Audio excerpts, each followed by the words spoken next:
Pemirsa, kontroversi uji coba vaksin Nusantara ini terus bergulir. BPOM membantah jika pihaknya menghalangi program vaksin Nusantara diproduksi di Indonesia. Kendati belum disetujui BPOM, sejumlah anggota Komisi 9 DPR RI tetap melanjutkan uji klinis fase kedua vaksin Nusantara. Pemirsa, bersama saya Arlisa Hadi, kita akan berbincang lebih jauh terkait heboh vaksin Nusantara. Sebelum kami hadirkan perbincangannya ke hadapan Anda, terlebih dahulu kami akan sampaikan rangkaian informasi seputar peristiwa yang terjadi sepanjang hari ini. Pemirsa, jelang pemberlakuan larangan mudik, lonjakan penumpang belum terlihat di Stasiun Senen, Jakarta Pusat. Namun sejumlah pemudik memilih mudik lebih awal agar bisa kembali ke Jakarta sebelum larangan mudik diberlakukan. Sepanjang akhir pekan, 14 keberangkatan kereta dari Stasiun Senen, di mana jumlah ini lebih banyak dibanding hari biasanya. Sejumlah calon penumpang yang berangkat dari Stasiun Senen mengaku mudik lebih awal agar bisa segera kembali ke ibu kota sebelum pemberlakuan larangan mudik pada 6 hingga 17 Mei mendatang. Meski jumlah penumpang masih normal, pihak Stasiun Senen ini menegaskan tiket kereta api pada 30 April sudah habis terjual. Sehingga diprediksi lonjakan penumpang yang mencuri start untuk mudik lebaran lebih awal akan terjadi pada akhir April ini. Bang, lamaan dulu bang, bentar bang. Langsung TV. Sementara itu pemirsa, aturan pemerintah terkait larangan mudik lebaran ini membuat sebagian besar pekerja migran Indonesia memilih mudik lebih awal. Kondisi ini tampak dari datangnya ratusan pekerja migran di Bandara Internasional Juanda, Surabaya, Jawa Timur.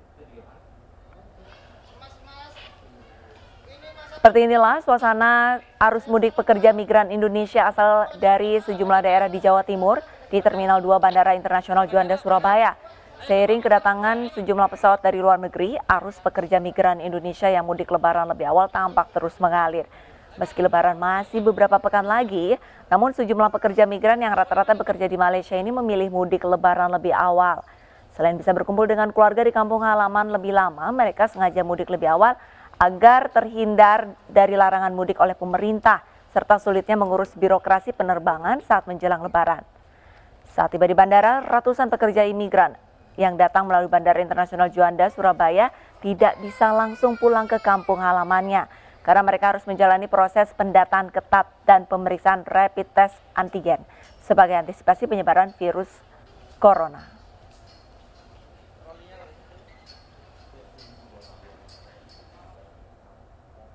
Direktorat Lalu Lintas Polda Metro Jaya sudah menyiapkan 31 titik pos pengamanan mudik 2021. 31 titik terdiri dari 14 titik penyekatan dan 17 checkpoint yang tersebar di berbagai wilayah. Jajaran Ditlantas Polda Metro Jaya memetakan 31 titik penyekatan selama larangan mudik 6 hingga 17 Mei mendatang. Penyekatan dilakukan di jalan arteri, ruas jalan tol, hingga jalur tikus. Titik utama penyekatan dilakukan di gerbang tol Cikarang Barat. Selain itu, penyekatan juga akan dilakukan di jalan alternatif bagi para pemudik yang menggunakan sepeda motor. Setiap pos penyekatan akan dijaga oleh petugas selama 24 jam dan seluruh pengendara yang melintas keluar Jakarta akan diperiksa. Dan berikut 31 titik jalur penyekatan meliputi Jakarta Barat, Jakarta Timur, Jakarta Utara, Jakarta Selatan, Bekasi Kota, Bekasi Kabupaten, Depok, Tangerang Kota, Tangerang Selatan, dan Polda Metro Jaya.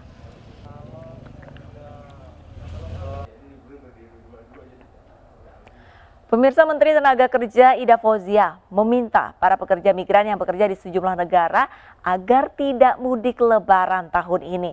Menurutnya, pandemi COVID-19 masih berlangsung dan perjalanan yang jauh ini justru rawan tertular virus corona. Dalam perjalanan masih sangat besar karena penerbangan yang panjang dan lama menuju tanah air. Kasihan jika keluarga di kampung ikut terkena nantinya. Lagi pula setelah mudik selesai dan ingin kembali bekerja, belum tentu negara tujuan memperbolehkan para PMI masuk kembali. Kalaupun boleh, persyaratannya pasti sangat ketat. Teman-teman harus lulus tes PCR, harus dikarantina 2 minggu dan sebagainya. Maka bersabarlah dulu. Uang lebaran untuk anak-anak bisa ditransfer. Hadiah-hadiah bagi mereka bisa dikirimkan lewat pos. banyak cara yang aman untuk menunjukkan cinta dan rindu kita kepada keluarga. Pemirsa, mengantisipasi arus mudik lebih awal, petugas gabungan menggelar razia di ruas tol Pejagan, Pemalang di Kabupaten Tegal, Jawa Tengah. Petugas menggelar tes rapid antigen kepada pengunjung rest area.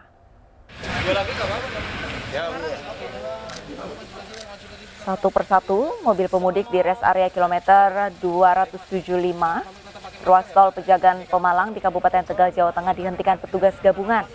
Pengemudi dan penumpang mobil diminta menjalani tes rapid antigen. Hal ini guna mengantisipasi arus mudik lebih awal, lantaran pemudik menghindari larangan mudik 6 hingga 17 Mei mendatang. Setelah dipastikan negatif COVID-19, pemudik diberikan surat keterangan sehat dengan masa berlaku hingga 7 hari ke depan. Sejumlah kendaraan diberhentikan, namun masih ditemukan pelanggaran protokol kesehatan seperti tidak menggunakan masker dan jumlah penumpang yang melebihi kapasitas.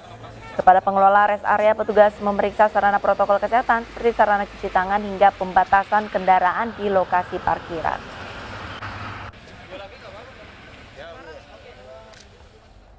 $6 juta bulk atau bahan baku vaksin COVID-19 Sinovac tiba di tanah air. Kedatangan ini merupakan tahap ke-8 sebagai bagian dari 140 juta bulk vaksin yang akan diterima Indonesia dari Sinovac.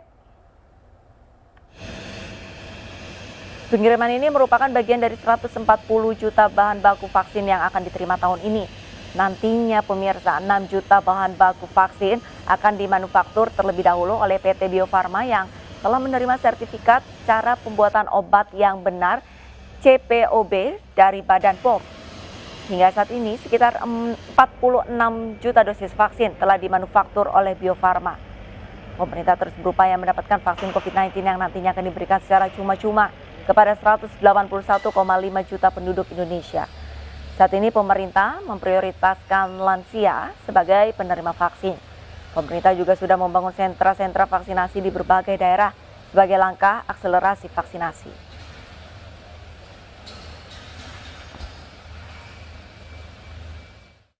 Pemirsa, perbincangan akan kami lanjutkan pada segmen kedua di Indonesia Bicara. Tetaplah bersama kami.